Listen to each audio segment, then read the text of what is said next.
আচ্ছা, এক second।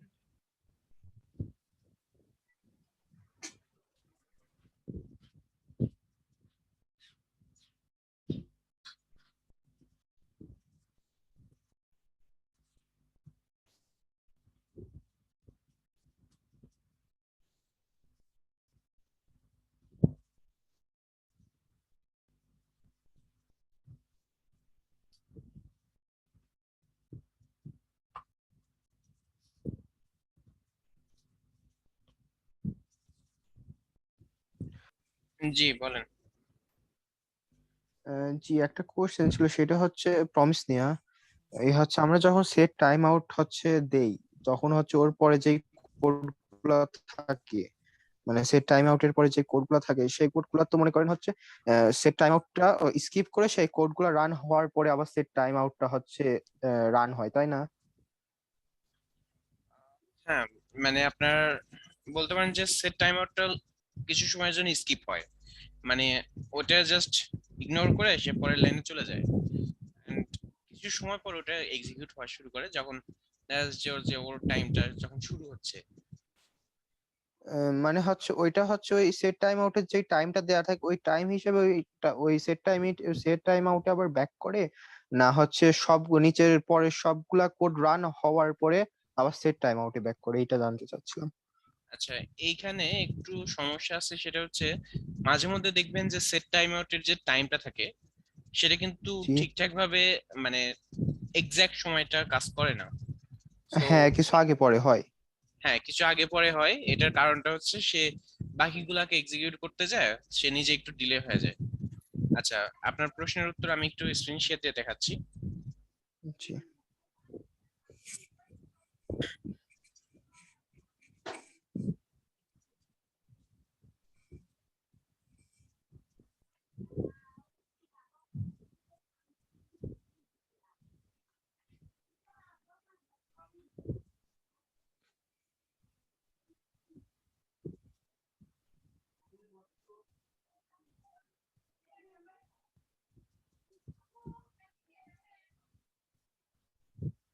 Normally আপনার প্রশ্নটা ছিল হচ্ছে যদি আমরা সেট টাইম আউট ইউজ করি তাহলে কি হবে যদি পরবর্তীতে কোনো হাই প্রসেস থাকে, মানে অনেক সময় কনজিউম করবে এরকম। সাপোজ হ্যাঁ। আমি সেট টাইম আউট দিলাম, এন্ড এইখানে আমি দিলাম হচ্ছে 3 সেকেন্ড ডিলে দিলাম, আর এই 3 সেকেন্ড পরে সে একটা অ্যালার্ট মেসেজ শো করবে।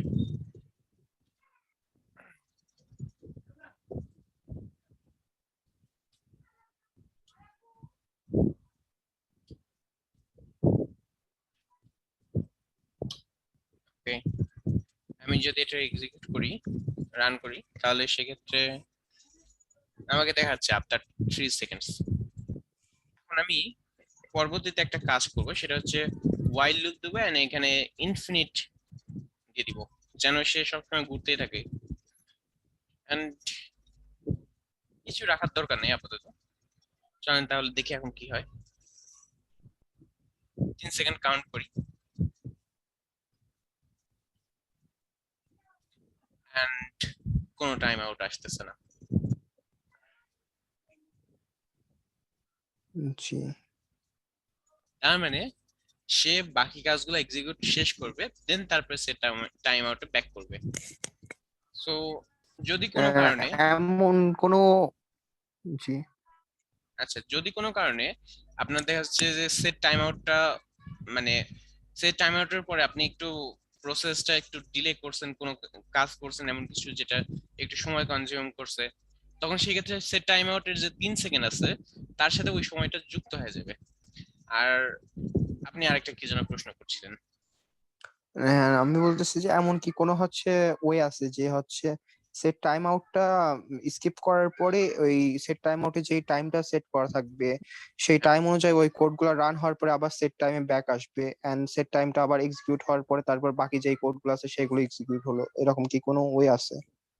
আচ্ছা, মানে আপনি চাচ্ছেন যে while লুপে যেরকম আমরা ইনফিনিট ট্রু দিছি, সে 3 সেকেন্ড মানে while লুপ শেষ না হয়ে এখানে ব্যাক না করুক, সে আমাদের এই কাজটা 3 সেকেন্ড পর সে করবে এবং while লুপটা কন্টিনিউ করবে, এরকম কিছু। হ্যাঁ, হ্যাঁ। সো এইটা আসলে মানে আমি নিজেও আসলে আপনি যেটা বললেন যে সেট টাইম আউটে এভাবে ডিলে হয়, এই জিনিসটা জানতাম যে ডিলে হয়, এক্সাক্ট টাইম হয় না, কিন্তু হোয়াইল দিলে যে এইভাবে থেমে যাবে এই জিনিসটা আমি জানতাম না। সো আমারও একটু এক্সপেরিমেন্ট করে দেখতে হবে। তাহলে চলেন দেখা যাক। আমরা দুইটা জি। প্রমিসের মধ্যে দিয়ে দিই, যেমন অ্যাসিং ফাংশনের মধ্যে দিয়ে দিই। যদি ফাংশন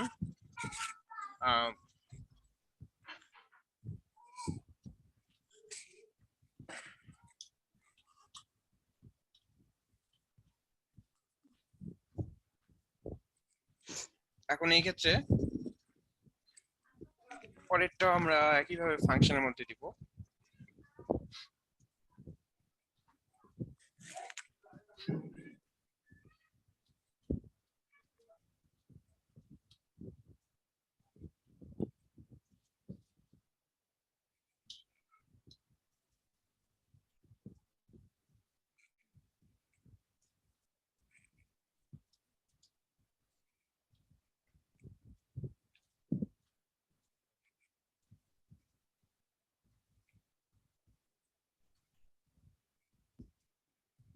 আচ্ছা, আমরা দুইটা ফাংশন তৈরি করে ফেলছি যেটা অ্যাসিং ফাংশন হিসেবে কাজ করবে।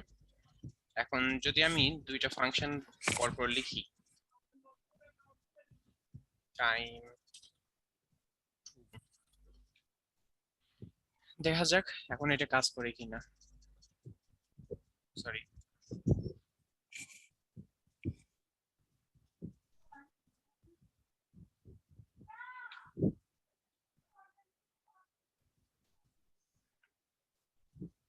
করতেছে না। না, আসলেই করছে না। তবে তার হ্যাঁ, মানে এটার কোনো ওয়ে নাই। আছে, একটা ওয়ে আছে। সেটা হচ্ছে আপনি লুপ না ইউজ করে আরেকটা সিস্টেম ইউজ করতে পারেন। লুপে কি হচ্ছে একটু চিন্তা করে দেখেন। এই বারবার যে, ঘুরতেছে। হ্যাঁ, বারবার এর মধ্যে যে লাইনগুলা লিখবেন আপনি, সে লাইনগুলা সে এক্সিকিউট করবে, তাই না? জি। এবং যতক্ষণ এখানে ট্রু থাকবে ততক্ষণ পর্যন্ত সে এক্সিকিউট করবে। So, আপনি এখানে লুপ ইউজ না করে আপনি যেটা করতে পারেন যে সেট ইন্টারভাল। এই ক্ষেত্রে কি হবে, আমরা যদি সাপোজ এখানে 1 মিলি সেকেন্ড দিই, তাহলে সে কি করবে যে প্রত্যেকবার সে এই কাজটা করতে থাকবে যতক্ষণ না আমরা সেট ইন্টারভালটা বন্ধ করছি। মনে করেন লুপের মতো আমরা কন্ডিশন দিয়ে বন্ধ করতে চাচ্ছি, সেই ক্ষেত্রে আমরা এটা একটা ভ্যারিয়েবলের মধ্যে নিয়ে নিলাম। আহ, এখন সাপোজ আপনি হচ্ছে আহ, আচ্ছা, লুপের মধ্যে আমরা কনসোল লগের মাধ্যমে কিছু নাম্বার প্রিন্ট করব। সো নাম্বারটা হতে পারে let I equal to 0, and আমরা চাচ্ছি যে নাম্বারটা 100 থেকে ছোট হবে, মানে 100 পর্যন্ত আমরা প্রিন্ট করব।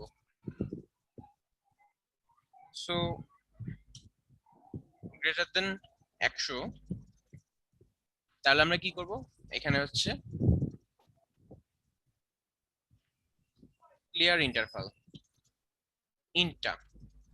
সো এখন কি হবে যে সে এই লুপটা 100 বার ঘুরবে আমাদের ইয়া মতে। আর এখানে আমরা যদি কনসোল লগ দিই বা যে কোনো কাজ করি, তাহলে কি হবে যে সেই কাজটা ওই বারবার করতে থাকবে, কিন্তু জাস্ট একটা কাজ করবে দেন আরেকটা কাজ করবে, মানে এটা অনেকটা প্যারালালি চলবে বলা যেতে পারে। যেমন দেখেন আমি এখানে বারবার আইটা প্রিন্ট করে দিলাম, কনসোল লগে দেখালাম, তাহলে দেখেন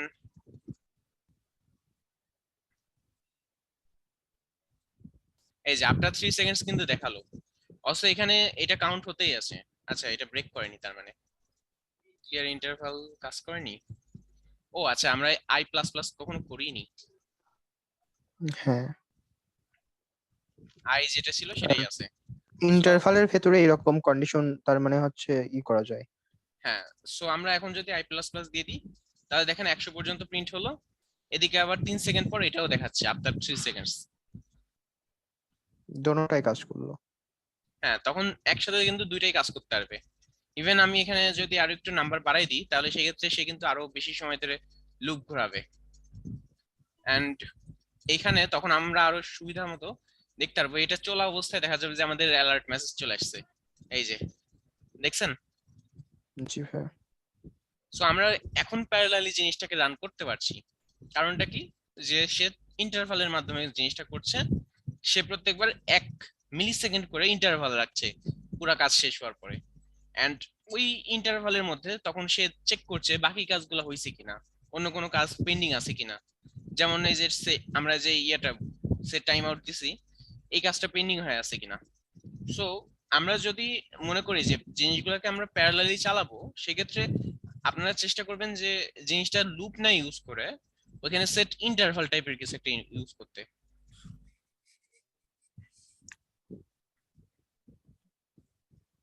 অথবা মাল্টিপল লাইনকে আপনি একসাথে চালাতে চাচ্ছেন, তখন সেই ক্ষেত্রে সেট টাইম আউট টাইপের কিছু একটা ট্রাই করতে। তাহলে ওইখানে দেখা যাচ্ছে 1 মিলি সেকেন্ড দিলেন, তখন মাল্টিপল কাজ একসাথে হচ্ছে, একটা শেষ হচ্ছে আরেকটা শেষ হচ্ছে, এরকম মাল্টিপল মানে প্যারালালি চলা শুরু করবে, অনেকটা বলা যেতে পারে। যদিও প্যারালাল না, অরিজিনালি দেখতে গেলে কিন্তু এরা প্যারালাল না। আচ্ছা, ক্লিয়ার হয়েছে আপনার প্রশ্নটা? জি ভাইয়া। জি। আচ্ছা, আর কারো কি কোনো প্রশ্ন আছে?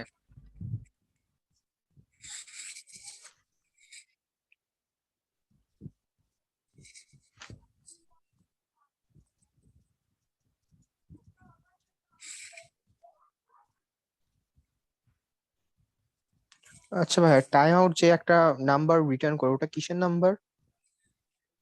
টাইম আউট, ওইটা আসলে হ্যাঁ।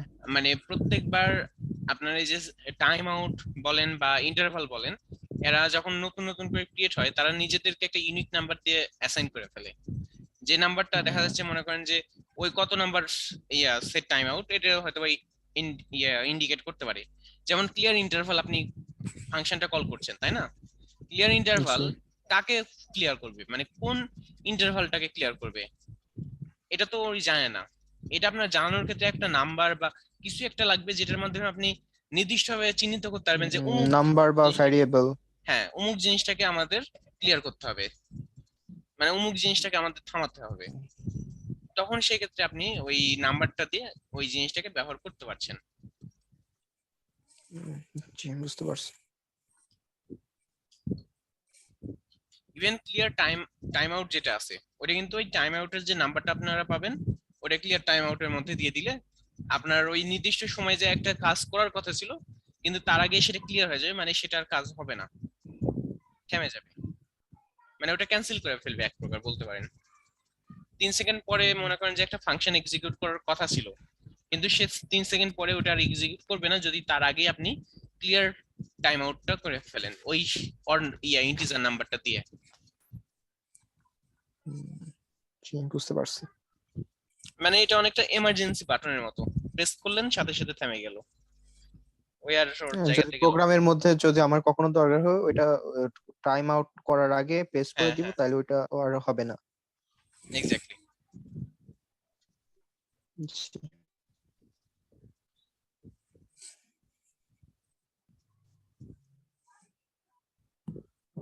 আচ্ছা ভাই, এই দেনের ভিতরে, প্রমিসের দেনের ভিতরে হচ্ছে আমি মাল্টিপল প্যারামিটার যখন পাস করতেছিলাম তখন আনডিফাইন দেখাচ্ছিল।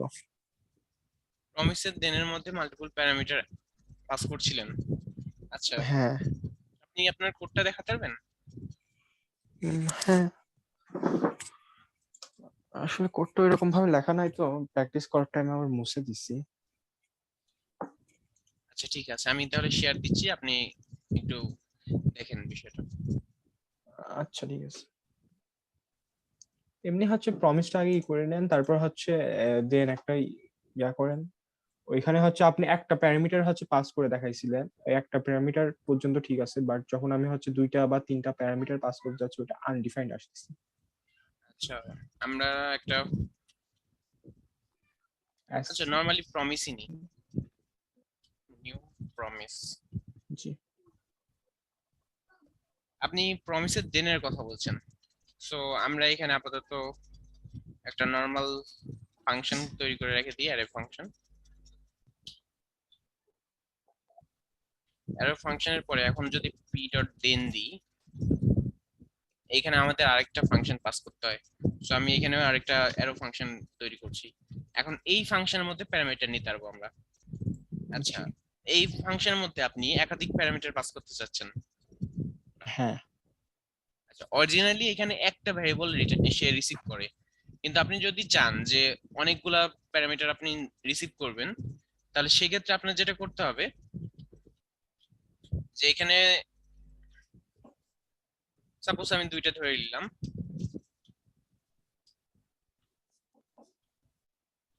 এখন রেস এর মধ্যে যদি আমি একটা অবজেক্ট পাস করি, আম, কি হ্যালো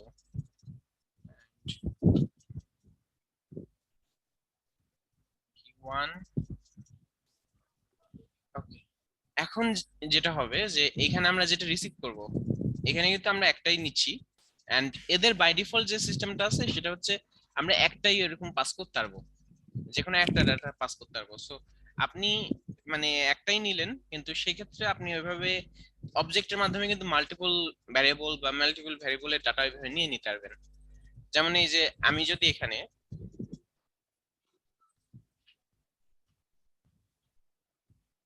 কি ওয়ান নিই,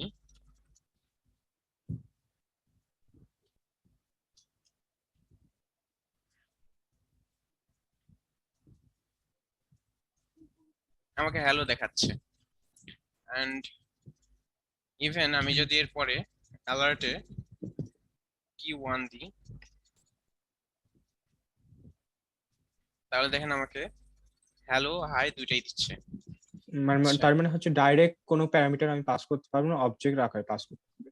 হ্যাঁ, তবে এই আচ্ছা। ক্ষেত্রে আপনাদের এই যে আমি যে নতুন সিস্টেমটা দেখালাম, এই সিস্টেমটা আপনাদেরকে দেখানো হয়নি, আসলে এটা আপনাদের সিলেবাসে ছিল না। মানে এটা আসলে একটু গভীরে যায়, কারণ এত কিছু তো একটা কোর্সে সবকিছু দেখানো সম্ভব না, এই জি, কারণে এই বুঝতে জিনিসটা পারছি। সিলেবাসে রাখা নাই। তবে আপনারা চাইলে অবজেক্টকে এভাবে এক্সট্রাক্ট করতে পারবেন সরাসরি।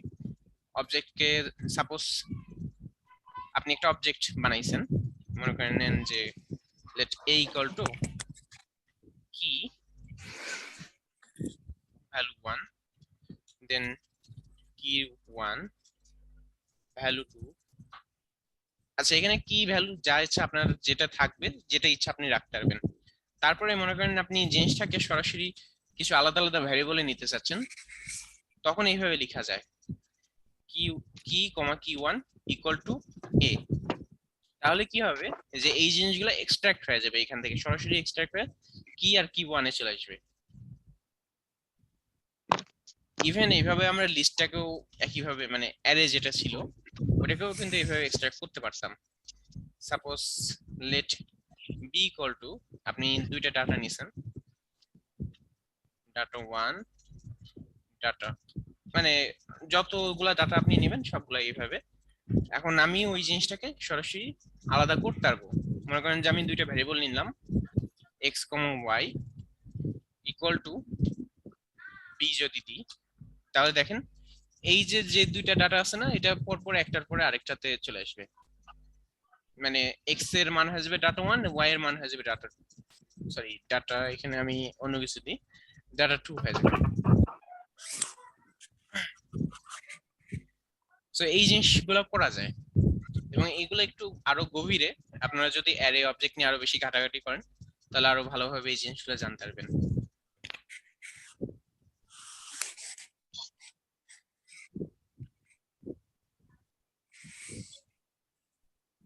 আর কোনো কোশ্চিন আছে? জি না, আমার এখন আর কোনো কোশ্চেন।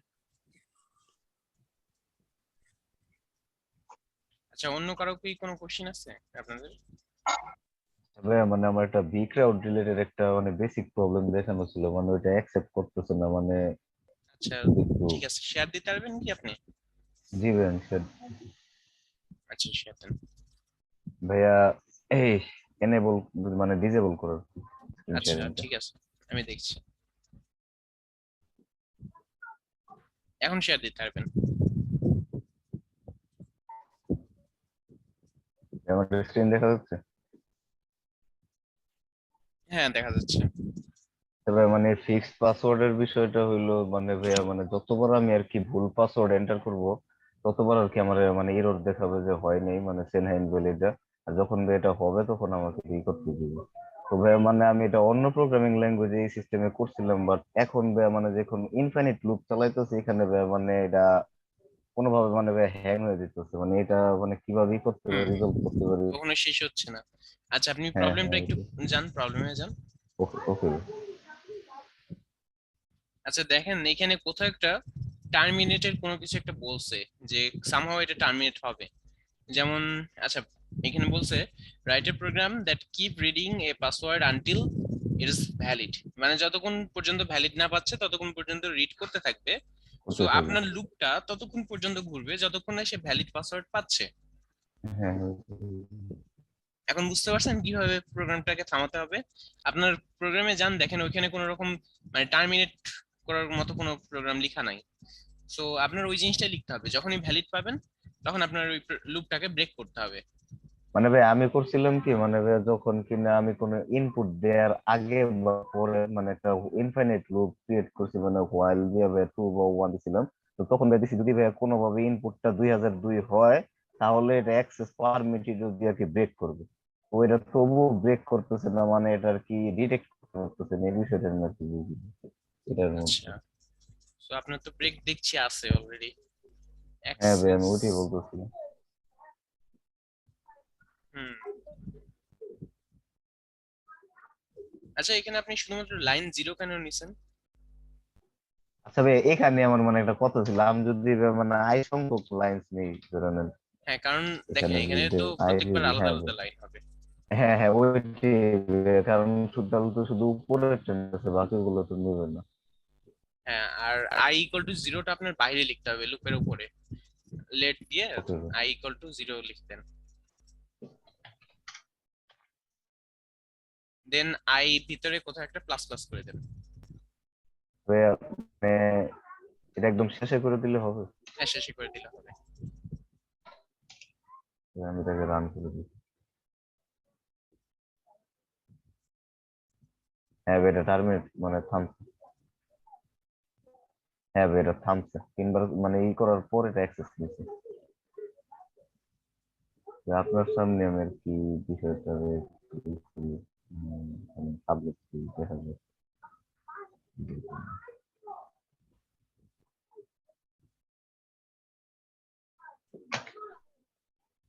আচ্ছা শেষে সেকেন্ড ব্র্যাকেট ফর্ম পড়ছে আপনার, আর প্লাস প্লাস আহ, এর জায়গায় প্লাস হয়ে গেছে শুধু। ও ভাই মানে সম্পূর্ণ কপি করা হয়নি। আচ্ছা ভাই এক্সামের এই প্রবলেমগুলো নিয়ে ক্লাসের কি কোনো হ্যাঁ ওটা ডেট ফিক্স আপনাদের হয়েছে কালকে নিয়ে বসা হবে, এক্সামের যে প্রবলেম গুলো আগামীকাল? জি। ঠিক আছে, সেম টাইম না? ঠিক আছে ঠিক আছে। হ্যাঁ ভাই ঠিক আছে ভাই। হ্যাঁ সেম টাইমই ভাইয়া। হ্যাঁ সেম টাইম। ঠিক আছে। জি ভাই বুঝতে পারছি বিষয়টা। আচ্ছা আর কোনো কি প্রশ্ন আছে আপনাদের?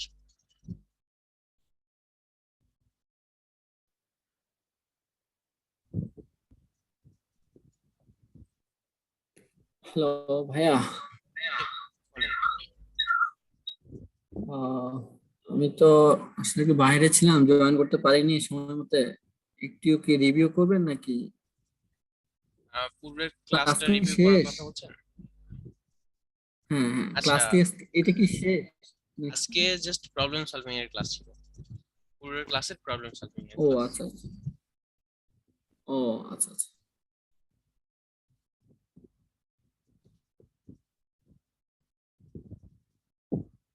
আপনার কি কোনো প্রবলেম আছে? প্রবলেম থাকলে বলতে পারেন।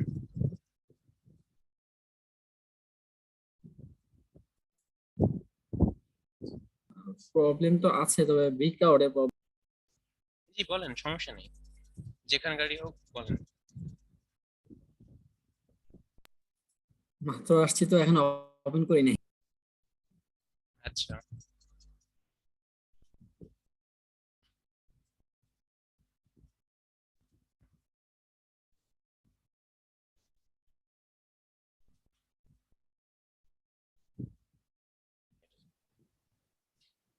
নর্মালি একটা পাসওয়ার্ড ক্র্যাকারের যদি কথা চিন্তা করেন, তাহলে সেই ক্ষেত্রে ওরা যেটা করে যে মনে করেন একটা ওয়েবসাইট, সাপোজ ফেসবুক ধরে নিই, ফেসবুকের ক্ষেত্রে যদিও এটা কাজ করবে না, কিন্তু তারপরে ওরা যেটা করে যে ফেসবুকে গেল, গিয়ে ওইখানে লগইনে কিছু একটা লগইনের মানে ইউজার নেম দিল, দেন পাসওয়ার্ডে কিছু একটা দিল, দেন তারপরে কি করবে যে প্রত্যেকবার পাসওয়ার্ডটা চেঞ্জ করে করে নতুন একটা পাসওয়ার্ড দিয়ে ট্রাই করবে।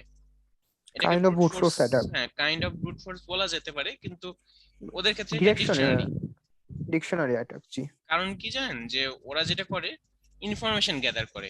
মনে করেন যে একটা ওয়েবসাইটে, কোনো ব্লগে বা কোথাও একটা একজনের ইমেল পাইছে এবং তার সম্পর্কে রিলেটেড কোনো তথ্য দিয়ে তারা চেষ্টা করে সেটাকে পাসওয়ার্ড জেনারেট করতে সেটা থেকে, দেন সেটা কিন্তু বারবার নিয়ে যে ট্রাই করতে হয়। সো এই জিনিসটা কিন্তু হাতে করাটা বলতে গেলে একদম হাস্যকর বিষয় হয়ে দাঁড়াবে, কারণ এত সময় লাগবে যে কল্পনা করতে পারবেন না যদি হ্যাঁ, হাতে মানে করতে একটা চান। কমিউনিকেশন তৈরি করতে। তো এই পুরো সিস্টেমটা তখন দেখা যাচ্ছে ওরা অটোমেট করে ফেলে। বারবার একটা অটোমেটিক সিস্টেম থাকবে, প্রোগ্রাম থাকবে যে বারবার ওখানে যে লগ ইনের চেষ্টা করবে যতক্ষণ না লগ ইন সাকসেসফুল হচ্ছে। মানে প্রোগ্রামটা কিভাবে বানানো হবে, ধরেন স্মল লেটার বিগ লেটার সবকিছুর কমিউনিকেশন করে হ্যাঁ, আপনি এটা মনে করেন অটো যে একটা হবে। ওইখানে আসলে ওদের যেটা থাকে যে দুই ধরনের সফটওয়্যার থাকে। একটা থাকে যেটা পাসওয়ার্ড বিভিন্ন রকমের গেসিং মানে গেস তৈরি করে সে একটা লিস্ট তৈরি করে দেয়। আরেকটা সফটওয়্যার থাকে যেটা আপনার ওই টার্গেটেড ওয়েবসাইটে ওই লিস্টটা নিয়ে যে একটা একটা করে ট্রাই করে দেখে। সো এই দুই ধরনের সিস্টেম দিয়ে ওরা যেটা করে যে ইভেন দেখবেন যে অনেক হ্যাকার গ্রুপ আছে যারা জাস্ট এটার উপরেই চলে। বাংলাদেশে বিশেষ করে দেখবেন যে ওরা মানে ওদের পুরো গ্রুপটা চলছে জাস্ট ক্র্যাকিং এর উপরে। ওরা যেটা করছে যে বিভিন্ন ওয়েবসাইটের এরকম আইডি পাসওয়ার্ড বের করছে, বের করে শেয়ার করছে। সো ওই জিনিসগুলো ওরা বিভিন্ন টুলস এর মাধ্যমে করছে। আপনি চাইলে ওই সেম জিনিসটা প্রোগ্রামের মাধ্যমে ফেসের মাধ্যমে করতে পারবেন। মানে ওইখানে এই যে বারবার অটোমেট করা সিস্টেমটা ওটা কিন্তু আপনি নিজে ফেসের মাধ্যমে করতে পারবেন। শুধুমাত্র এটাই না, আপনার যে ইন্টারনেট চলছে মানে আপনি যে ওয়েবসাইটে ভিজিট করছেন, তারপরে বিভিন্ন ডাটা, বিভিন্ন মেসেজ সেন্ড করছেন, বিভিন্ন কিছু করছেন, এই সব কিছু কিন্তু এই ফেসের মাধ্যমে করা যায়। মানে ফেসটা এক প্রকার বলতে পারেন যে ব্রাউজারের মতো কাজ করে, যে রিকোয়েস্ট পাঠাতে এবং সার্ভার থেকে রেসপন্স নিয়ে আসতে সহায়তা করে। এন্ড এটার মাধ্যমে আপনি ব্রাউজারের মতো যে কোনো কাজ করতে পারবেন। মনে করেন যে ব্রাউজারে আমরা কি কি করি, এরকম পাসওয়ার্ড বারবার ট্রাই করতে পারবো। তারপরে ব্রাউজারে আমরা দেখা যাচ্ছে যে ইভেন ওয়াইফাই এর লগ সেটআপ পেজ আছে না, সেটআপ পেজ কখনো হ্যাঁ, দেখছেন? ওইখানে কিন্তু আপনি এইভাবে বারবার ট্রাই করতে পারবেন, কারণ ওইটাও কিন্তু একটা ওয়েবসাইট। সো ওইখানে কিন্তু ট্রাই জি। করাটা আরো ইজি, কারণ ওইটা ওই যে ওয়েবসাইটটা আছে ওইটা আপনার লোকাল নেটওয়ার্কের ওয়েবসাইট, এন্ড ওটা এত ফাস্ট লোড নিবে যে মানে সামান্য কিছুটা ডিস্টেন্স। সো আপনি রিকোয়েস্ট পাঠাচ্ছেন, সাথে সাথে দেখা যাচ্ছে যে ওয়েবসাইটটা লোড হয়ে গেল। তো ওই ক্ষেত্রে কিন্তু ওটা হ্যাক করাটা আরো ইজি হয়, কারণ ওটা অনেক ফাস্ট আপনি ব্রুট ফোর্স করতে পারছেন। ইভেন ব্রুট ফোর্স থেকে শুরু করে এটা আরেকটা বিষয়, পরবর্তী ক্লাসে আপনাদেরকে দেখানো হবে ডস অ্যাটাক। ডস অ্যাটাকে কিন্তু যেটা হয় যে মনে করেন যে একটা সার্ভার, সার্ভার মানে কি আমরা পূর্বের ক্লাসে দেখছি যে একটা নর্মাল কম্পিউটার, তাই না? কিন্তু জি ভাই। বাংলাদেশি বিশেষ করে, আচ্ছা। বাইরের দেশের কথা আমি বলবো না এখন, কারণ বাইরের দেশ সবগুলো আপগ্রেড হয়ে গেছে বেশিরভাগ। তো বাংলাদেশি বিশেষ করে যেটা হয় যে এরা সার্ভার, অনেক বড় বড় সার্ভার রুম থাকলেও দেখা যায় যে সেখানে ছোট্ট একটা অংশ মানুষ কিনে রাখছে জাস্ট ওর নিজের জন্য, শেয়ার্ড হোস্টিং যেটাকে বলে। ওই জাস্ট দেখা যাচ্ছে ওই সার্ভারে ছোট একটা অংশ নিয়ে রাখছে, যেখানে ভার্চুয়ালি ওকে একটা অংশ দেওয়া হচ্ছে। সো এত ছোট অংশ হয় যে আমাদের যে নর্মাল পিসি থাকে সেটার থেকেও লো কনফিগারেশনের হয়। মানে দেখা যাচ্ছে যে 500 এমবি র্যাম বা এই টাইপের মানে অল্প সামান্য স্পিড, এই টাইপের জিনিসপত্র থাকে ওদের। তখন আপনি কি করতে পারছেন যে আপনার আপনার কম্পিউটার কিন্তু ওর থেকে বেশি শক্তিশালী, আপনি গেমিং পিসি হয়তো বা চালাচ্ছেন, বা দেখা যাচ্ছে যে আপনার নেটওয়ার্কটা অনেক বেশি হাই স্পিড, 30 এমবিপিএস বা 35 এমবিপিএস। তখন সেই ক্ষেত্রে আপনি আপনার ওই স্পিড এবং আপনার কম্পিউটার দিয়ে অনেক বেশি রিকোয়েস্ট, অনেক বেশি বার ওই পেজটা লোড নেওয়ার চেষ্টা করবেন একই সাথে, প্যারালালি যেটাকে বলা হচ্ছে। যখন এটা হবে তখন কি হবে যে ওই ওয়েবসাইটের উপরে একটা লোড তৈরি হবে, এন্ড এত পরিমাণ লোড তৈরি হবে যে অন্য আর কারো রিকোয়েস্ট নেওয়ার মতো সামর্থ্য তার থাকবে না। ফলে সে আপনাকে মানে আপনি যদি ফোন থেকে তখন ওই ওয়েবসাইটে ভিজিট করার চেষ্টা করেন, দেখবেন যে আর ভিজিট হচ্ছে না। তো এই জিনিসটাকে আমরা বলছি ডিনায়াল অফ জি ভাই, সার্ভিস। এরকমটা অনেকটা, বাফার হ্যাঁ জ্যাম ভাই, হয়ে যাবে। গভর্নমেন্ট ওয়েবসাইট গুলোতে প্রায় সময় হয়ে থাকে, একদিন অনেকগুলো রিকোয়েস্টই করতে পারে। হ্যাঁ, ওই বিশেষ করে যখন রেজাল্ট রেজাল্ট বের দেখার হয় সময়। তখন হ্যাঁ, দেখবেন হ্যাঁ, এরকম প্রবলেম হ্যাঁ হয়ে যায়। হ্যাঁ, ওইটি। রেজাল্ট যখন বের হয় তখন ওটাকে আপনি বলতে পারেন যে অনেকটা ডিডোস অ্যাটাক হয়ে গেছে। ডিনায়াল অফ জি ভাই, সার্ভিস তো একসাথে হইছে। লক্ষ লক্ষ রিকোয়েস্ট ভাই করতে এইটার পারে। মেন মোটিভ হচ্ছে অ্যাভেলেবিলিটিটা নষ্ট করা, তাই তো? হ্যাঁ, জিনিসটাকে আপনি সার্ভিস থেকে আচ্ছা, এই কিছুটা সময় বন্ধ রেখে অ্যাভেলেবিলিটিটা দিচ্ছেন। নষ্ট করে হ্যাকারদের কি সুবিধা হতে পারে, কি লাভ হতে পারে? এখন মনে মানে করেন যে ইথিক্যাল হ্যাকারদের ক্ষেত্রেও, ব্ল্যাক হ্যাকারদের ক্ষেত্রেও। আচ্ছা আমি শত্রুতার আপনাদেরকে কারণে হয় এটা। আচ্ছা আমি তাহলে আপনাদেরকে একটা গল্প শোনাই। সেটা হচ্ছে আম, আমি শুনছিলাম, এটা আসলে আমি জানি না এটা আসলে সত্য কিনা। এক সময় নাকি একটা কোনো একটা প্লেসে একটা অফার রাখা হয়েছিল যে 100 নম্বর কল যার আসবে তাকে হচ্ছে গাড়ি পুরস্কৃত করা হবে। জি সো ভাই, জি ভাই, এই ঘটনাটা ভাই ট্রু। সো যে হ্যাকার ছিল সে করছে কি, ওই লাইনটা ফুললি বিজি রাখছে।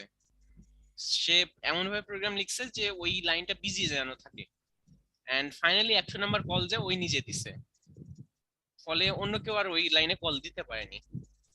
আপনিও চাইলে এরকম কোন একটা ওয়েবসাইট কি মনে করেন যে আপনার মনে হলো যে ওর সাথে একটু শত্রুতা হয়েছে বা কোনো কারণে ওকে সার্ভিস থেকে বিচ্যুত করবেন, মানে সার্ভিস থেকে বন্ধ রাখবেন, তারপরে আপনি যে ওই ধরনের অ্যাটাক দিয়ে দিলেন, তখন দেখবেন যে ওরা মানে ওই ওয়েবসাইট আর ঢুকা যাচ্ছে না।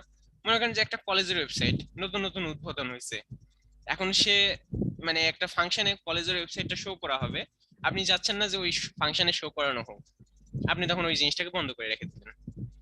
ইভেন এটার কারণে আরেকটা সমস্যা হতে পারে, সেটা হচ্ছে সার্ভার যেটা আছে সে গরম হয়ে যায়, রিস্টার্ট নিয়ে নিতে পারে। আমাদের পিসি কি হয় যে অনেক বেশি রিসেট। হিট হয়। না, রিসেট না, রিসেট কিন্তু আলাদা। পিসি দেখবেন যে মাঝে মধ্যে অনেক বেশি গরম হয়ে গেলে অটোমেটিক রিস্টার্ট নেয়। রিস্টার্ট, হাফ হ্যাঁ, প্রেসার পড়লে হ্যাঁ। রিস্টার্ট নিয়ে নেয়। রিস্টার্ট নিলে আবার ও বন্ধ হয়ে যাবে, আচ্ছা। বন্ধ হয়ে তারপর চালু হবে। সো এটা হলে পরে পুরো সার্ভারই বন্ধ হয়ে যাবে। হ্যাঁ, এতে যেটা হবে যে আপনার সার্ভার পুনরায় বন্ধ হয়ে আবার অন হবে, এবং আবার ওই ওয়েবসাইটটা রান করতে হবে, অনেক ঝামেলা হয়ে যাবে তখন। ফলে এটা তাদের জন্য একটা কিছুটা ক্ষতিকর বলতে পারেন।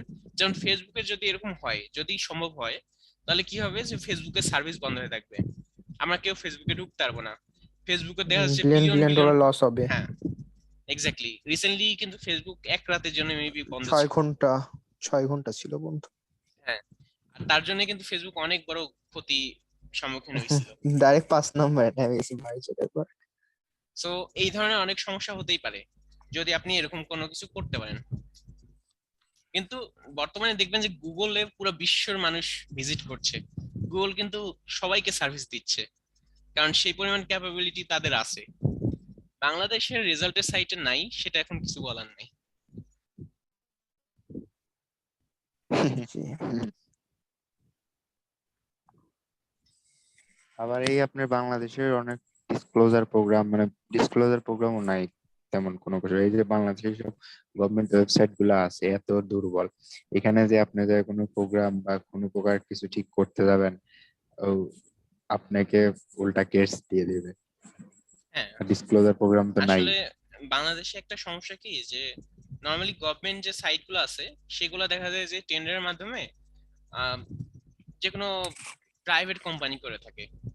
এখন আপনি চিন্তা করেন যে গভর্নমেন্টের নিজস্ব ইঞ্জিনিয়ার আছে, সেখানে কেন তারা প্রাইভেট কোম্পানিকে হায়ার করে একটা ওয়েবসাইট বানানোর জন্য? গভর্নমেন্টের যে ইঞ্জিনিয়ার ও আগাগোড়াই মূর্খ, খালি সরকারের টাকা খায়। এটার কারণটা হচ্ছে বিভিন্ন ধরনের দলীয় হাত ছিল বলে সে এখন গভর্নমেন্টের চাকরি করছে ওইখানে, বা কোনোভাবে করছে, তার সেই পরিমাণ এক অভিজ্ঞতা কথা হ্যাঁ, নেই। কিন্তু দুর্নীতি। কিন্তু স্কিল নাই। ইভেন যে কোম্পানি ওই কাজটা নিচ্ছে তারাও কিন্তু ওই কোনোভাবে টেন্ডারটা নিচ্ছে, দেখা যাচ্ছে যে আনইথিক্যাল ভাবে, কোন রকম বড় পদের হাত দিয়ে। হ্যাঁ, টেন্ডার নিচ্ছে। সরকারের কাজ মানেই তো টেন্ডার, এর তো কোনো কাজের মধ্যে পড়ে না। কিভাবে 5 লাখ টাকার কাজ 2 লাখ টাকা করা যায়, এরকম ধান্দা। হ্যাঁ, এন্ড ফাইনালি কি হচ্ছে যে যারা নিচ্ছে তারাও দেখা যাচ্ছে অনেক সময় অভিজ্ঞ না, বা কাজ করতে পারে না ওইভাবে, কাজ জাস্ট করতে কাজটা পারে না সেটা নিচ্ছে এই ওইভাবে। কারণে। সেটা গভর্নমেন্ট ওয়েবসাইট গুলো দেখলেই বোঝা যায়। হ্যাঁ, হুম। এই কারণে আর গভর্নমেন্ট ধরেন ওয়েবসাইট এমনি গুলোর এই ধরেন অবস্থা। বাংলাদেশে ধরেন গভর্নমেন্ট ওয়েবসাইট বলে কিছু কিছু ধরেন গভর্নমেন্ট ওয়েবসাইট বাদে এমনি ধরেন ওয়েবসাইট যেগুলো আছে যেখানে ধরেন প্রাইভেটলি মানুষ কাজ করে বা ওইখানে ধরেন স্কিল টাইপ লোক আছে, ওইখানে দেখবেন যে লিস্ট বাংলাদেশের গভর্নমেন্ট ওয়েবসাইট থেকে ওই আদারওয়াইজ এসব ওয়েবসাইট গুলো অনেক ভালো, হ্যাঁ আসলে কমফোর্টেবল জোন আর কি। মানে পুরো সিস্টেমটা কিন্তু খারাপ হয়ে গেছে এমন না, কিছু অংশ ভালো আছে কিছু অংশ খারাপ আছে এরকম, তবে বেশিরভাগ অংশটাই খারাপ। খারাপ, আর গভর্নমেন্টে তো আরো মানে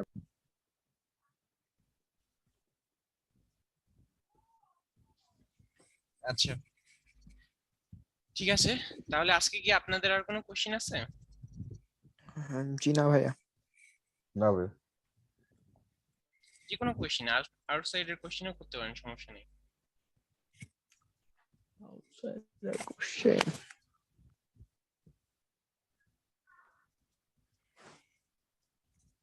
নাই মনে হয়, ওইভাবে আসলে ফাইন্ড আউট করা হয়নি তো আউটসাইডার কোশ্চেন। আচ্ছা ঠিক আছে, তাহলে আজকে মিটিংটা তাহলে এখানে শেষ করলাম। ঠিক আছে ভাইয়া। আচ্ছা ফিরোজ ভাইয়া, জি বলেন। আপনি স্টাডি করেন কোথায়, বুয়েটে না? পাওয়েটে, Bangladesh army university of engineering and technology. বুয়েটেরও সেম মিনিংই না? না ওটা হচ্ছে বাংলাদেশ ইউনিভার্সিটি অফ, মানে আর্মিটা বাদ, বাকি সব সেম, আমাদের জাস্ট একটা এক্সট্রা আর্মি যুক্ত হয়ে আছে। আপনি এটা প্রাইভেট না পাবলিক? এটা প্রাইভেট। প্রাইভেট। আপনাদের ক্যাম্পাস কোথায়? নাটোর কাদিরাবাদে। কাদিরাবাদে? ওই ওই আপনার নাটোর কাদিরাবাদের হচ্ছে একটা কলেজ আছে, ক্যান্টন কলেজ, তাই না? হ্যাঁ ইস, ওখানে আমার এবার অ্যাডমিশন চয়েস দিছিলাম, ভর্তি হওয়ার কথা ছিল। তার মানে আপনি কি ওখানেই থাকেন? হ্যাঁ এখানেই থাকি। মানে আপনার জিসান ভাইয়ের একই ক্যাম্পাসে, একই কলেজে?